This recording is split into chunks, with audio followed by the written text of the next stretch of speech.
మనం బరువు తగ్గాలన్నా, కొలెస్ట్రాల్ ని తగ్గించుకోవాలన్నా ఎంత ప్రోటీన్ తింటే అంత మంచిది. మనం తీసుకునే ప్రోటీన్లో 30% క్యాలరీలు మెటబాలిజంలోనే ఖర్చవుతాయి. ఇవి సహజంగానే కొలెస్ట్రాల్ ని కరిగిస్తాయి. కాబట్టి చక్కగా ప్రోటీన్ ఫుడ్ పై ఫోకస్ చేయండి. ప్రోటీన్ ఎక్కువగా తీసుకుంటే కడుపు నిండుతుంది, మెల్లిగా జీర్ణమవుతుంది. దీంతో చాలాసేపటి వరకు ఏం తినకుండా ఉంటాం. నీరు ఆరోగ్యానికి చాలా మంచిది. హైడ్రేట్ గా ఉంటే మన బాడీలోని టాక్సిన్స్ అన్ని బయటికి వెళ్లిపోతాయి. మన స్కిన్ హెల్దీగా ఉంటుంది. బాడీ పనితీరు కూడా చక్కగా ఉంటుంది. కాబట్టి నీరు తాగాలి. ఇందులో ముఖ్యంగా భోజనానికి ముందు నీరు తాగాలి. దీంతో 30% మెటబాలిజం పెరుగుతుంది. ఎక్కువగా తినకుండా ఉంటారు. ఆకలి కంట్రోల్ అవుతుంది. మిగతా పనులు కూడా చక్కగా జరుగుతాయి.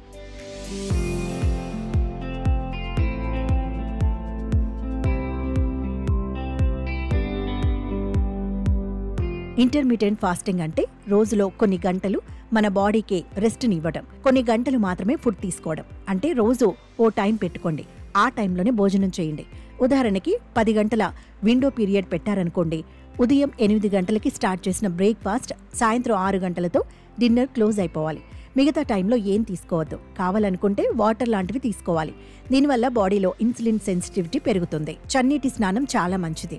ముఖ్యంగా దీనివల్ల బాడీలోని బ్రౌన్ ఫ్యాట్ యాక్టివేట్ అవుతుంది. స్నానం చేశాక కూడా కొద్దిసేపటి వరకు బాడీలోని ఫ్యాట్, క్యాలరీలు కరుగుతాయి. చాలా మంది ఉదయాన్నే వేడి నీటితో స్నానం చేయడానికి ఇష్టపడతారు.